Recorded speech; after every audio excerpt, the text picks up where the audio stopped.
Hello, everyone. I'm Barbara Ham Lee. Brown versus Board of Education of Topeka was a landmark Supreme Court decision that struck down segregation in schools and blew up the idea that separate but equal worked in educating America's students. That was the 1950s. Today it's 2017, and educators are now marching past equality to equity, the celebration of student differences and the understanding that different students will need different tools to succeed. Up next on Another View, find out how one school region in Virginia is moving to achieve excellence through equity. Another View is next, so stay tuned.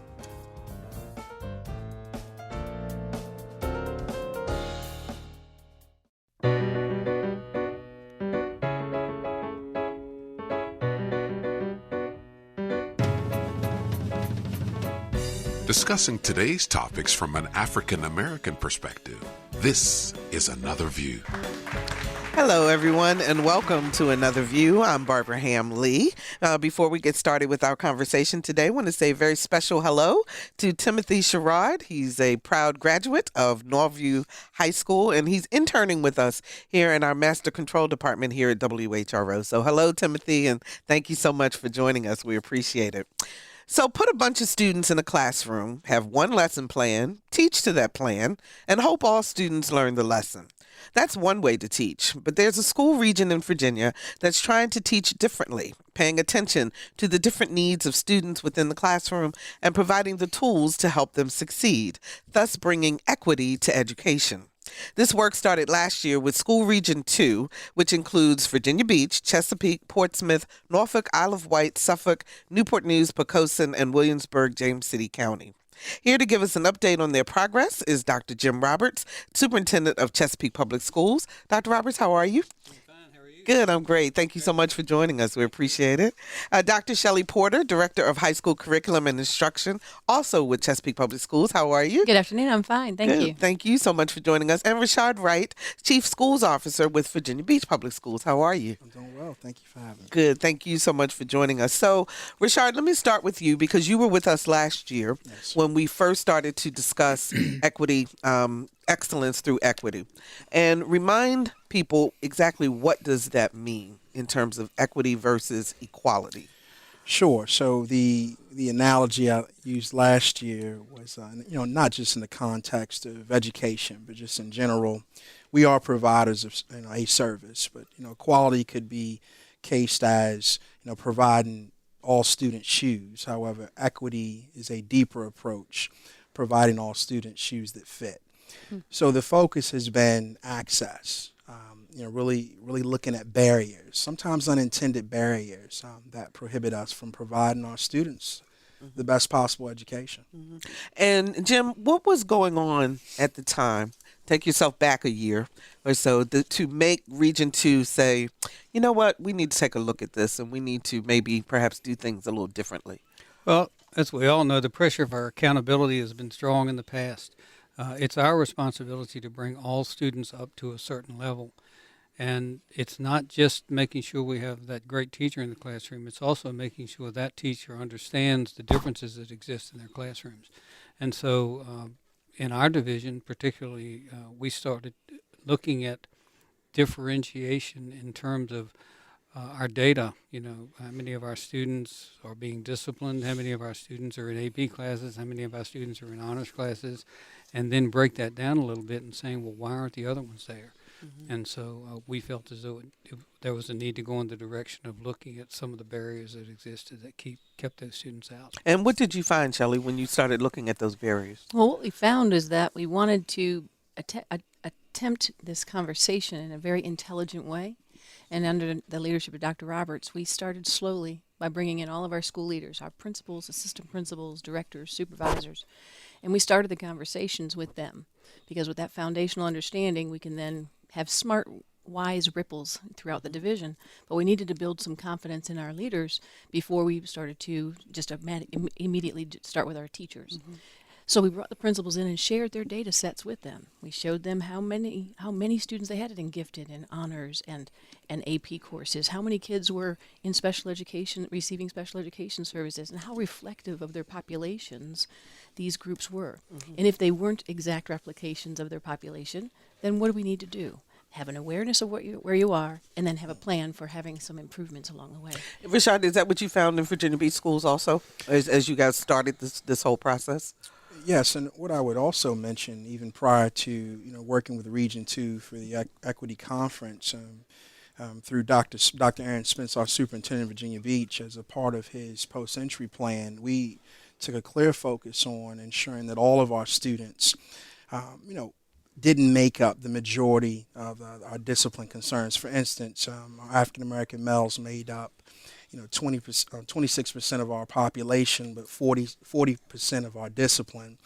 So looking at both referrals and referrals that led to being suspended out of school, missing instructional time. So that's one specific area of concern that we had. But, to mirror Dr. Roberts' point around access to advanced classes and AP, international baccalaureate courses, and just honors courses, and to take a focus of including the family and understanding backgrounds, how do families look at education, and do we know the importance of that communication with the school counselor to advocate for your child. So it really took an extensive approach with wraparound services and ensuring that all departments had a focus on access for all. So this is an opportunity to look at all students, no matter what level.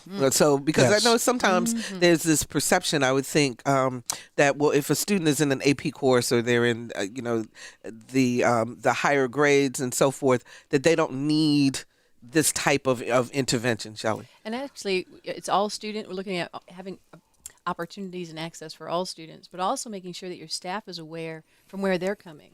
Because we all have a story. And sometimes our story impacts our actions. And so making sure that we have an awareness of our own, and we refer to it as personal bias, that we make certain that our implicit bias, that we understand that where we're coming from could be impacting how we see the things in front of us as teachers, as adults, and as every student walks in the door. Are we giving them that chance to have access academically and socially to what we're doing in school? Yes, So Dr. Roberts, take us back to last year, the first conference. What was the reaction of the administrators and the teachers and those who attended? Were they excited, or were they, oh, come on, here's just one more thing for you to pile on my plate? No, I really believe they were excited. Of course, we had exposed our group to this the previous year, so it wasn't brand new. But I remember we had a breakout session in the conference where we took all the Chesapeake administrators into one room, gave them their data, and Sheli gave them assignments to. And I think they all saw what was going on. And I was at a high school this week, for example, and I think it's taking hold. And Sheli can give you better numbers probably, but I was at a high school evaluating a principal, and they have 200 more students going into AP classes next fall than they had this year. And I asked them how they did that. And they took students that they thought could make it, that weren't even giving consideration for it, and brought them in one by one and said, why aren't you giving consideration to this? What is it that's holding you back? And they had great success. So I think it's hitting home with our administrators. I think they recognize what we need. Of course, it's a very sensitive topic, and we have to be careful. You can't shove things like this down people's throats. You have to bring them along, like Sheli said, and let them see the data and make their own decisions. But I think it's very clear that if we're going to meet the needs of all of our students, then we have to do something different sometimes for many of the students to make that equity happen. So, Rashard, it sounds like, just on the surface, then if I'm a teacher and I've got to take all of this into consideration, in addition to SOLs and in addition to everything else, that there aren't enough hours in the day. How are you helping administrators and teachers to incorporate this change of mindset? Because that's really what this comes down to. and still allow them in a classroom with 30, 40 students? How do you still individualize that teaching experience so that those students can get what they need? Sure. Well, it starts with a total school division commitment. I mean, we have a committed school board. We have a committed superintendent and our division leaders, but principals, that principal, assistant principal group, prior to me mentioning what happens with teachers, we have to be the developers of an environment where it's comfortable to look at our existing practices. I mean, our number one goal is academic achievement. But there's social and emotional factors that also can serve as indicators and factors for success, and they can also be prohibitors of success for all students. So the conference was essential to equipping our leadership teams, number one, around a conversation. What's your personal equity story? Mm-hmm. Because equity transcends ethnicity. It transcends class. It transcends culture. And it's about giving our world and our students and our teachers and those that we encounter permission to be seen and to be heard. How does that translate to our students? That's how you increase, that AP enrollment. That's how you get the best out of our students, because we're letting them know we see you where you are. Come as you are, and we're going to provide you what you need. There's not enough time in the day in education. We know that. And I don't think that there's any new legislation to give us more time in the day. We just lost an hour last week, and I think we're all still adjusting. But our leaders, just as with Chesapeake and our colleagues in the region, we've worked to equip leadership with the supports to create an environment where these conversations are taking place. Mm-hmm. We already have committed teachers that understand the importance of equity. They're doing this every day. What we're doing is we're ensuring that, aside from just SOLs and accreditation, that we're building the whole child. Mm-hmm. And that if you're not coming to school, that our student response teams, have procedures in place to find out why you're not coming to school. If it's a healthcare matter, that we have wraparound services to provide students what they need, that you don't feel embarrassed by your background, or if you're a student sitting in the classroom, that that we're committed to you. So it's been an awareness conversation for our region, and the conference, as it will this year, provides us with systemic and practical research-based tools to have these conversations and to continue to break down these barriers. But there's not enough time in the day, Bob. but we're doing it. It's a groundswell. 440-2665 or 1-800-940-2240 are the numbers to call to join our conversation. What's happening in your school division? As a parent, are you aware of this push to equity within the classroom and within the school systems themselves? 440-2665 or 1-800-940-2240. So, Sheli, what do you say then to the person inside or outside the school who says, you know what, you're an educator, you're there to teach, and the social services part of this is not your job? I think that what I would say to that kind of response would be more the focus on relationships with anyone that we serve as educators. The relationships with kids, if they feel that we see you, or if they feel that we see them and that we value them and that we see their potential, we are going to take them further than if they feel invisible or not even seen or looked over when we're trying to say that we're successful. So if we haven't reached them all, we're not done. Mm-hmm. And so what we try to say is that culture of kindness is going to take you much farther than just having your rules and your rigor, but you've got to have connections. And when we go through life, it's not just about what you've learned, but it's how you apply what you've learned. And you have to typically apply that with people. Mm-hmm, mm-hmm. And so that we're teaching and modeling that we're not all at the same place. We have all different skills and subsets. But when we move forward, we can look at what you've got, look at what you need, and try to empower you and feed you what you need to be successful. To go from there. So, yes. Dr. Roberts, this sounds like common sense. I mean, but at the same time, kind of where you've been in education for a long time. You have many years of experience. So where did the disconnect come? Where do you think that we got to a place where we went past this and now we've got to bring it back? I think well, I have been in a long time, and let me comment on that because I think it's been around for a long time. I was fortunate enough, and I'm not going to tell you a long story, but I was fortunate enough to... We like stories. Tell us the story. I was fortunate enough to be on the faculty of a brand new school that opened in Portsmouth. 1972, I think it was. That's before y'all were born, I'm sure. Oh, I wish. But in that, and the focus of opening that school, it was something brand new, a modular schedule, 3 open space classrooms, a whole different approach to education, and I can see a lot of connection to what we're talking about here. And the training that I went through. I might went out. Okay, keep talking. Okay. You're okay. And the training that I went through to open that school, we spent 2 summers being trained, and the focus of that training was exactly what we're talking about here. Mm-hmm. If you get your students to understand that you want the best for them and that you want them all to be successful, then they're going to come with you. And I think that's what we're talking about here. But recently, we have pressure to address our existing achievement gaps in what we're required to do by the state. Clearly, that has put a focus on looking at the type of equity that we're talking about, because you've got to look at every characteristic that your students have in your classrooms and address your teaching model based on that.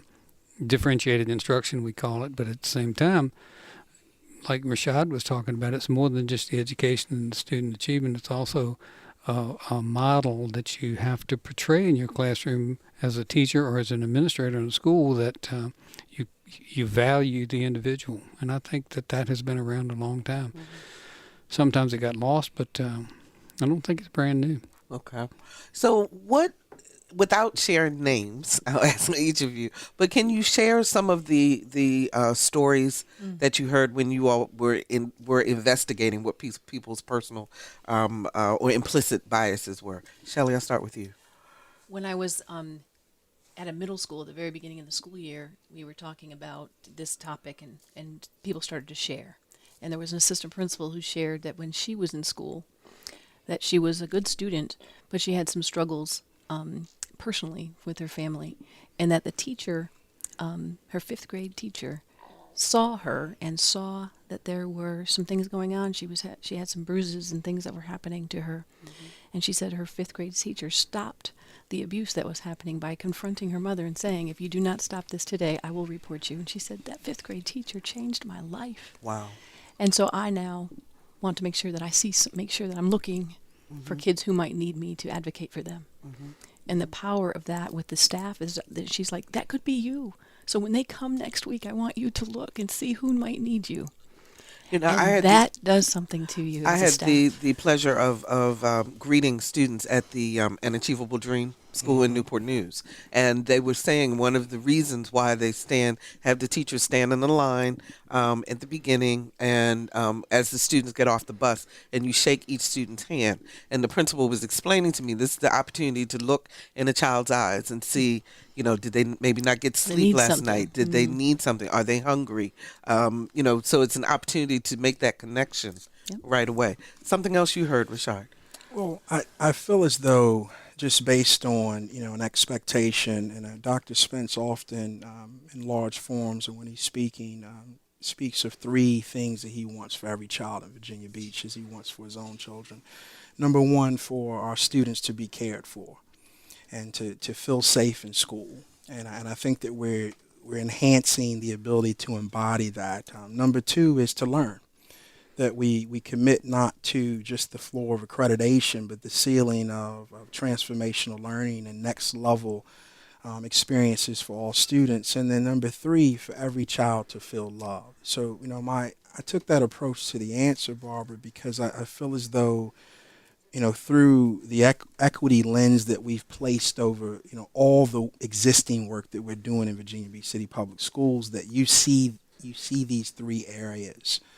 coming alive, or that they're more evident in Virginia Beach City Public Schools, the 3 areas that Dr. Spence has asked us to commit to every day. I also wanted to mention that our professional learning focus has been a focus where you see critical conversations around race, and that work is something that we've embraced.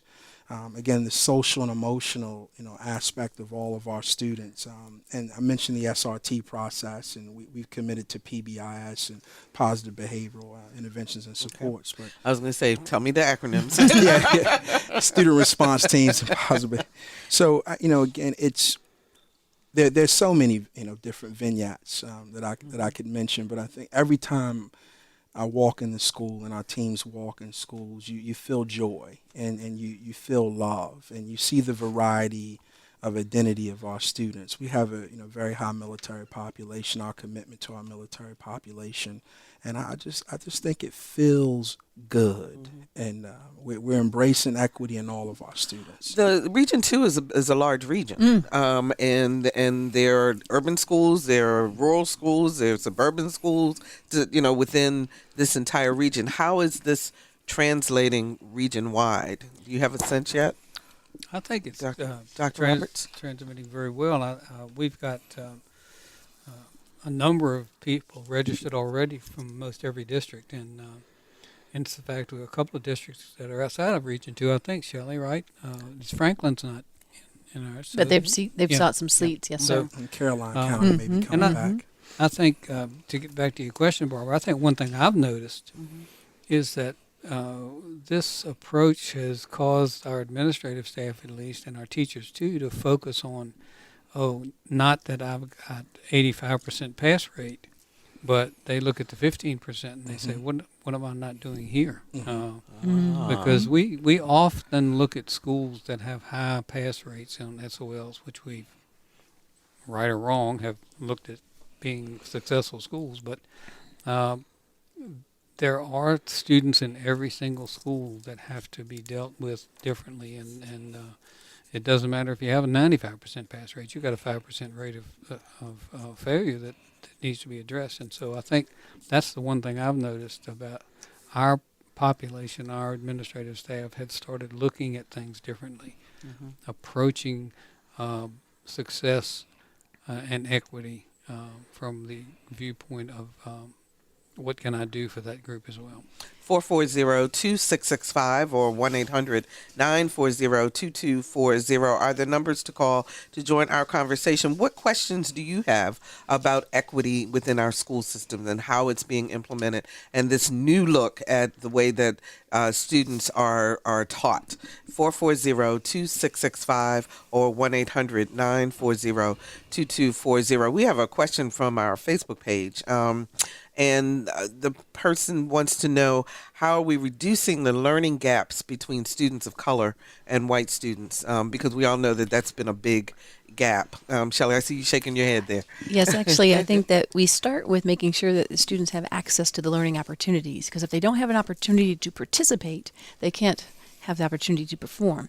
So we've started to be looking at the gifted access, the honors access, the AP access, but also looking at, if they're not getting it this way, maybe there's another way I could present this information so they're successful. So the participation gap is something that you pay attention to, as well as the achievement gap and the outcome at the end, because if they're never in there, they'll never succeed with that expectation. So that has been a shift in conversation. What's also been quite rich, too, is that by working as a region rather than in isolated divisions, we are so much more powerful.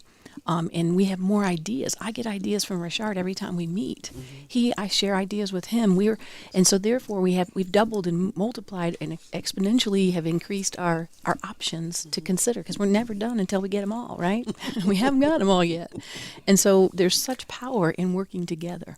So one of the things that school divisions are accused of is tracking tracking students or making assumptions that this student should be in this track, or this student should go to this way because they can't succeed in another way, and so forth. So this is a way to break that down, correct, Dr. Roberts? Absolutely. I'll tell you another story. Okay. I used it in the in our session in the first meeting we had last summer. I told the story, and I'll shorten it, but a teacher got her list of students at the beginning of the year, had a number beside each name. The teacher assumed it was their IQ. That's way back again. I've been here a long time.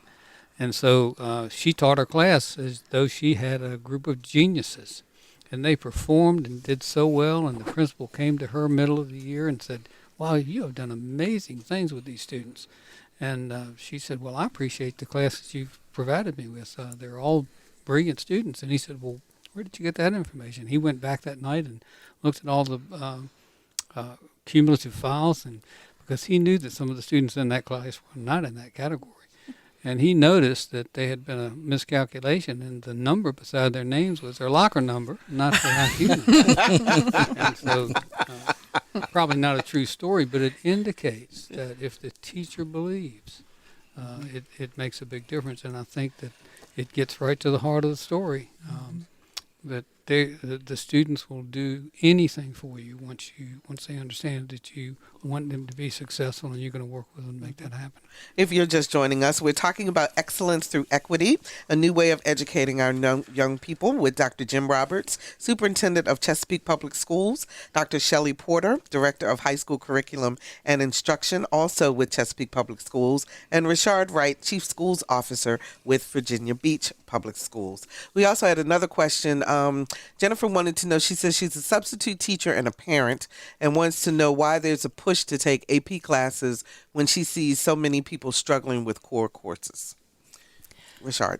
Well, that's a great question, and actually, when Dr. Roberts, was speaking about, really about expectations, and in the previous question, well, if there's a clear push to meet the needs of all students, not just in the form of remediation, but enrichment, and we want to push our students and provide them with rigorous coursework that, number one, prepare them for college. But, so my transition with that is we obviously have college prep pathways for our students, and we have a push to access students. It starts in middle school with, high-level math courses of foreign language, and we have students that, again, get access to international baccalaureate programs or advanced placement, but also pathways. One of our second goal of our strategic plan, Compass to 2020, is multiple pathways. So we have a commitment also to industry certification. We have our young people that receive certification in nursing, certification in welding, certification in mechatronics and technology, and coding's are a really big piece now. So the access that we're speaking to with equity is also a commitment to tap into the individual interests of all of our students. Mm-hmm. So it's not just a commitment to college prep, it's a commitment to success. Mm-hmm. And success may be based on your interests. So the more opportunities that we have for our students in our school division where they can feel comfortable saying, hey, I'm going to own my own business. Kempsville High School in Virginia Beach right now, our new entrepreneurship academy. And that's a clear commitment to options for students. So it's not just college. And you bring up a really good point, too, because some of the thought patterns of those are still that, well, if you're going to go in the CTE route, the career technical education route, that you're not quite smart enough to go to college, or you're not, you're being funneled into another way, as opposed to this being a successful way for you to make money and to have a successful career. So is this also allowing people then to change those types of attitudes? And we're trying to market those opportunities because there are so many employers in the CTE pathways that are waiting to just have skilled workers, but yet students are still thinking that the only way to success is, many students think that the only way to success is going down that college route. Now, you can go to college route and still go into the CTE trades. However, we've got employers right now wanting to hire kids with skill sets, and so we're trying to market it that way and say, listen, you can make a good living right now, not just in shipbuilding, but also in welding and HVAC and nursing. There are opportunities within our divisions that we can give kids an opportunity to a career. So what's the hardest thing, Dr. Roberts, about making this sea change, about making this shift in mindset? It's difficult sometimes for some persons to understand that there is a problem. I guess that's the most difficult part, is recognizing that there are other things that you can do and things that you need to look inside yourself about that could change the success you're having in your classroom or as an administrator, or hopefully we'll get to the point at some time that this will filter down to our students. And so I think that we have a difficult time making that happen. And of course, I've got to throw this part in. It wouldn't be me if I didn't say it. We struggle right now with financial burdens in our school division. We've cut back on our staff development tremendously. So we like to do a lot more things, but we do have financial issues in all of our public school systems right now that prevent us from doing a lot of the things we'd like to do. We're sort of balancing on a very, very thin line in terms of making our budgets work as it is. And so I'd like to be able to put more time, effort, and money into this process. So that's very difficult too. Let's go to the phones. Jeffrey joins us from Virginia Beach. Hi, Jeffrey. You're on the air. Hey, how you doing? All righty. What's your question? My question basically is, I got 2 children with autism, and I just wondered what the school's doing in terms with more and more kids being born with autism, if there's any plans or anything going on to help with their education, because we struggle with it. They're highly functional, but yet socially erect. And we find it difficult. The city of Virginia Beach has been great, but we still are like chipping at the iceberg trying to get them an education. Okay, definitely. Let's let our panelists respond. Rashard, you want to start, and then Sheli, I'll go to you.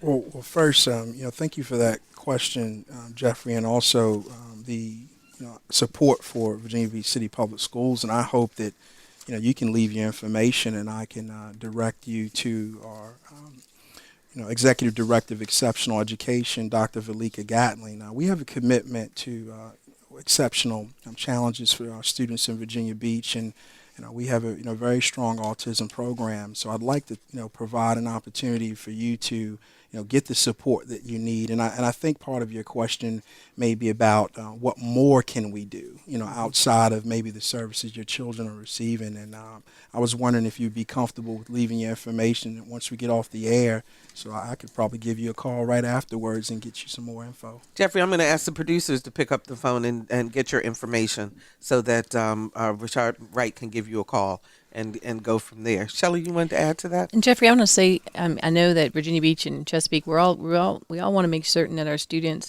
that are on the spectrum are given the opportunity to learn and have access to the resources that will help them be successful. And we're always seeking that. But I can tell you, in the last couple of weeks, I've been out on several schools and we're talking with principals and teachers. And that very subject is one where teachers and leaders are saying we would like to have more resources, effective resources that will help us make more connections with our kids that happen to be on the autistic spectrum. So I know that is something that is a priority. It's been defined when I'm talking directly with schools and staffs and just looking at ways that we can help our kids be more successful. And again, every single student has a story. And so to say that because your child has some symptoms of autism, that doesn't mean we know anything until we get to know your child and where they are and what they need in order to take on the next challenge or the next hurdle or the next grade or whatever is before them. But what makes me very happy and very pleased as an educator and as a leader of educators is that they are looking and seeking more information. That we're not just done. We're like, I've done my part. No, I'm looking for new ways and what can I do because I'm not quite there with all of them. Or maybe this one is still not clicking. I got to get something else. One of the cohorts of students that seem to, at least from media coverage and everything else, seem to have the most problems are African American males within the schools. And as a matter of fact, all this month, WHRV has been doing programming on education and on various techniques and ways that people are doing educating. And Another View will be airing a special on March the 30th at 1 p.m. Called Educating Our Black Boys. So my question is for you all, as you talked about implicit bias and so forth with your with administrators and so forth, and not naming names or whatever, because it could come from anybody within the region, but what were some of the biases specifically about African American males that may have bubbled up to the surface, and how are you addressing that so that cohort can seem to become more mainstream and more successful in school? Barbara, I think I can refer to a training session that I did with all assistant principals in the room. The room was, I think there were 55, I think, assistant principals. And they were from around all throughout the city. And in that session, one of our assistant principals stood up and said, this happens to me. Women grab their purses when they see me coming down the sidewalk. And I get pulled over frequently when I'm just going home from work. So they started to have that conversation as assistant principal to assistant principal.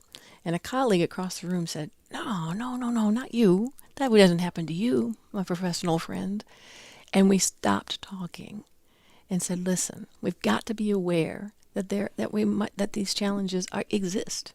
And then what can we do to address and make certain that we at least try to refine practices so that people are given a chance and are not receiving that decision or that kind of bias, if you will, without even knowing anything about them other than what they see.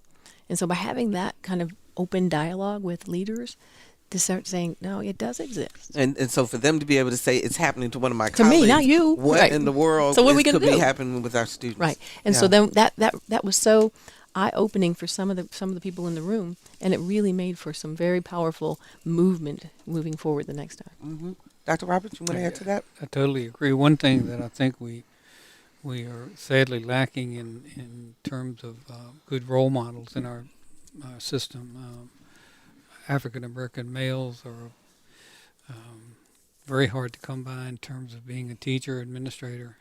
There are many other opportunities out there, and that's where our glorious pay scales come in, as not being so attractive. But I think we could do a much better job in recruiting and making our African American male students feel better about themselves. And it's very difficult, I think, for us to recognize that that makes such a difference. And I think that many times when we had our Teacher of the Year ceremony last night, and our Teacher of the Year was an African American male, and I've heard him speak, and he just brings the students with him, and does a great job. And we are constantly searching for more opportunities to put better role models. But I think what Shelley said is true also.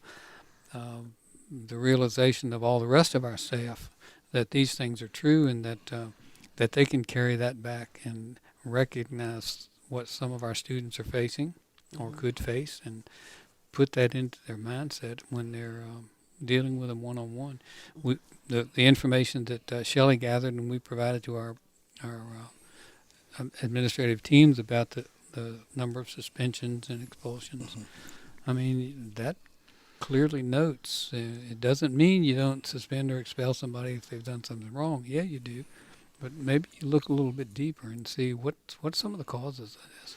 Maybe you look at some teachers that constantly have referrals and work with them a little bit more closely and see what we can do to help. So there's a lot of data that we can use, but I do wish we could get better role models in our schools. Rashard.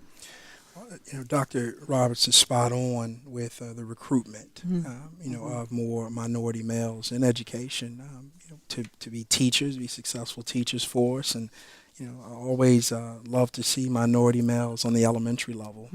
And speaking to the elementary level, as we look to unpack this sensitive topic, this reality around African American males, it was disconcerting over the past couple of years to see the increase of the conversation around the school-to-prison pipeline, and that was directly related to African American males post-secondary or once they're in high school.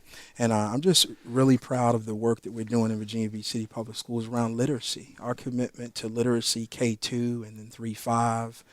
Our students, learning how to read, and then reading to learn. I mean, that has everything to do with the the elementary, middle, and high school experience, and also getting to the root cause of challenges and challenging behavior. Our SRT meetings, when our school psychologist and school counselor and assistant principal and the parent sit down to obviously talk about why isn't the young man, it could be African American male, not doing well academically, but the willingness to talk about outside factors, about the home, what's needed at home, what's missing. Also, is there an emotionality dynamic there? Are there some counseling supports that are needed so that our young men can feel better about themselves. Have they experienced any trauma? And do we have those wraparound services to really try to heal? There's some healing that has to take place, and mentoring. So we have a very active, it's called Making Waves program in Virginia Beach City Public Schools, and it's not just for African American males, but I'll tell you, it's important to have someone sometimes outside of your immediate family that's there for you, that's committing time, to you. And it's also important to see more African American males. It's always interesting having this conversation because I'm an African American male, but I will tell you this, Barbara, Sheli, and Jim, I had great teachers. So this is a public education, private education in general conversation. If we can do not just hard work, but commit to heart work. I know in particular for our African American males, if I know you care about me, if I know you're committed to me, regardless of my background, regardless of how I come to school, I knew my teachers loved me.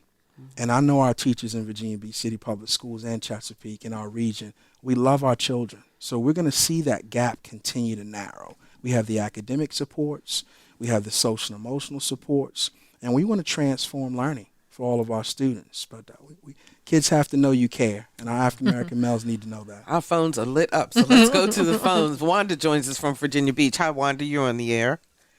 Hi, Barbara. Thank you so much. This may be a subject for another view show, but I would like the city of Norfolk to address. Well, let me first say I was fortunate enough to sit on the PBIS committee for a couple of years, and I would like the city of Norfolk to address the gross disparity with regard to discipline among African American men and non-African American men. Okay, PBIS, can you explain what that is to us again one more time? Oh, okay.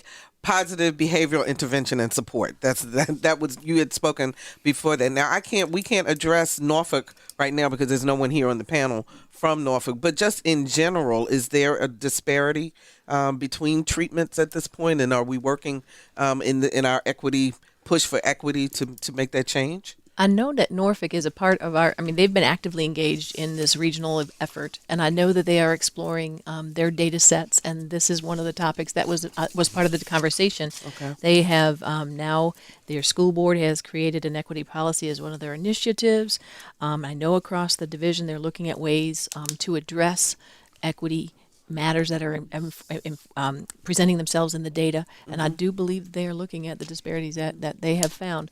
But I know that Norfolk has been actively engaged. We've got a large number of individuals, leaders coming from Norfolk to the conference this coming August. They've been a part of the planning. They came and were a part of our educational summit that was hosted by George Washington University 3 weeks ago.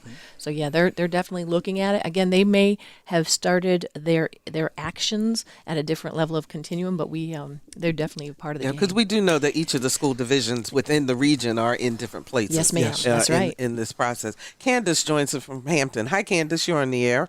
Hi. How are you, Barbara? Okay. How you doing?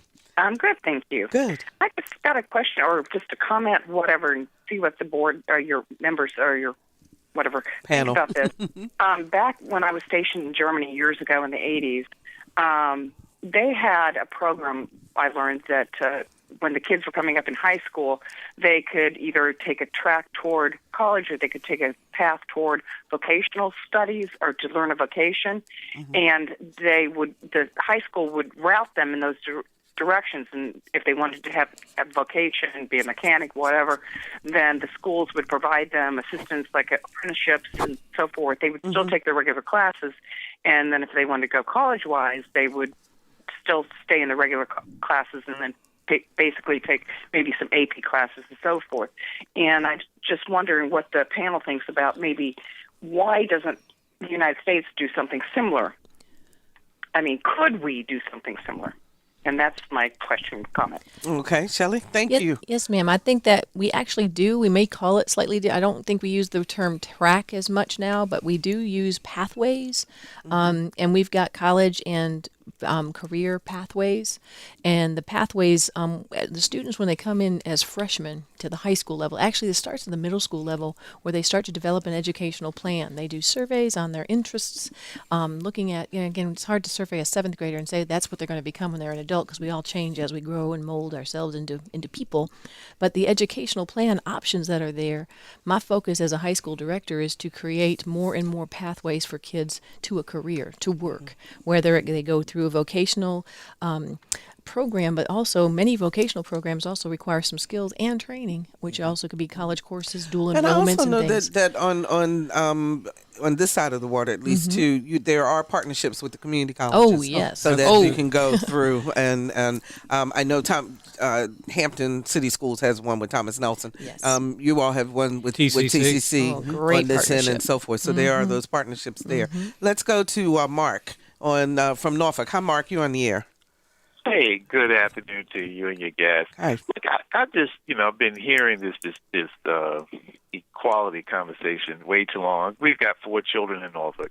Just want to ask, just from a common sense perspective, if each district has X dollars and Y students, why don't we just exercise the very discipline of math and ensure, from an apolitical standpoint, that each dollar follows each child, and then have human resources follow up with the same apolitical process of making sure that the talent of the teacher pool and counselors are spread across the district to where the teacher-to-student ratios are fair across the board.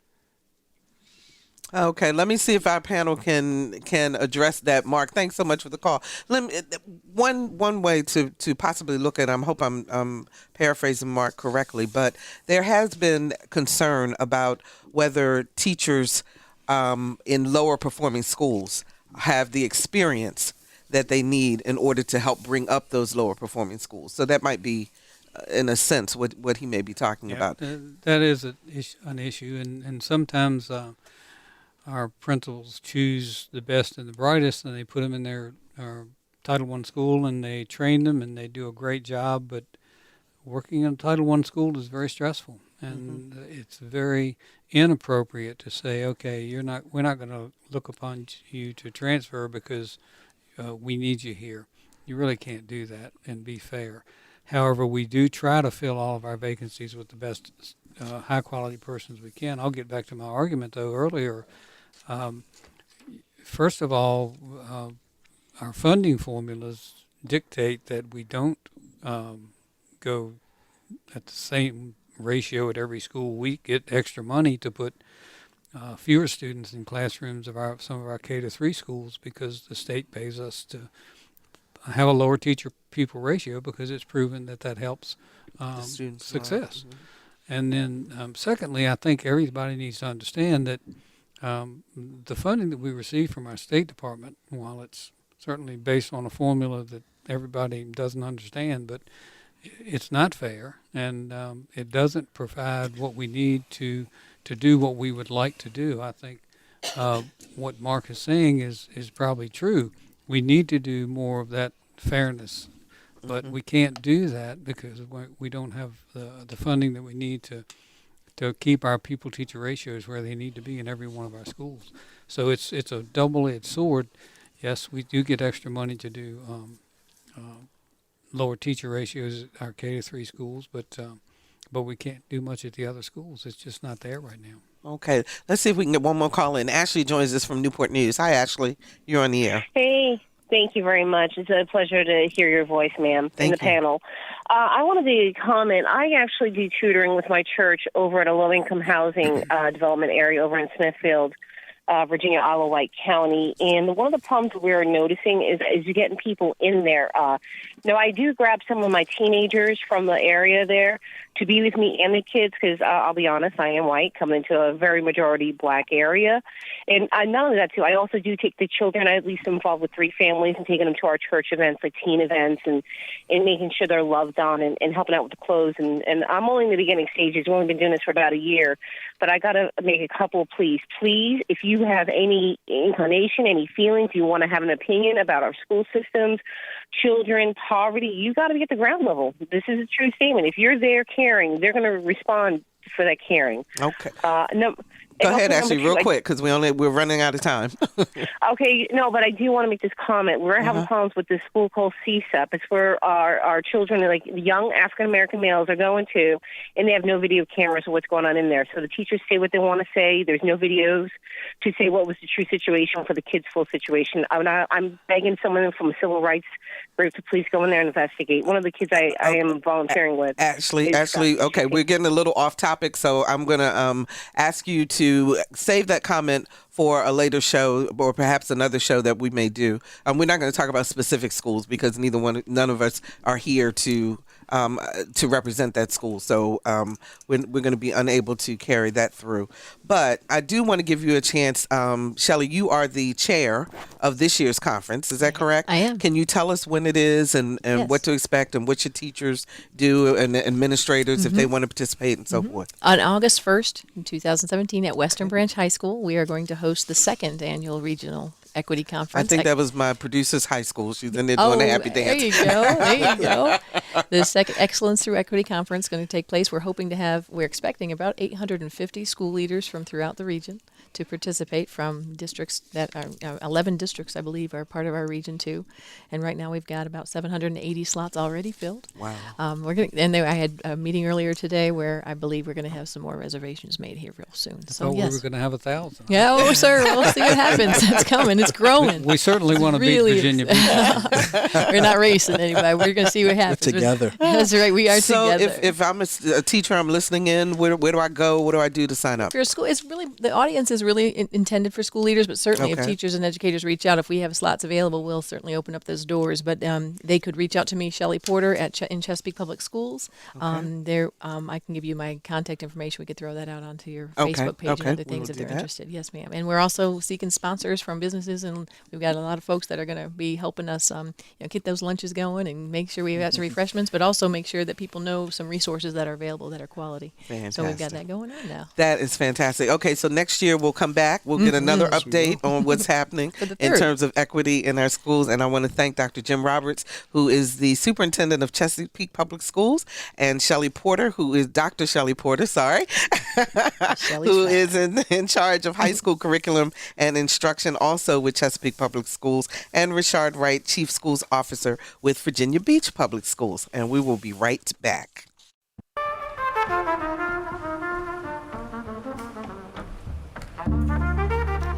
I'm with Marcellus, and you all are checking out Another View. Don't go anywhere. Check us out.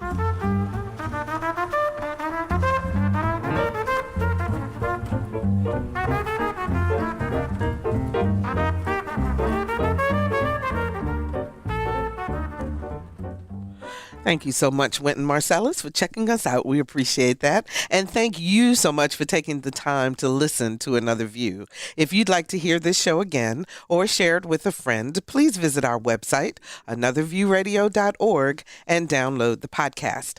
We're on Facebook, so please like us. We're trying to get our likes up, so please do that. And I'm on Twitter at Barbara Ham Lee.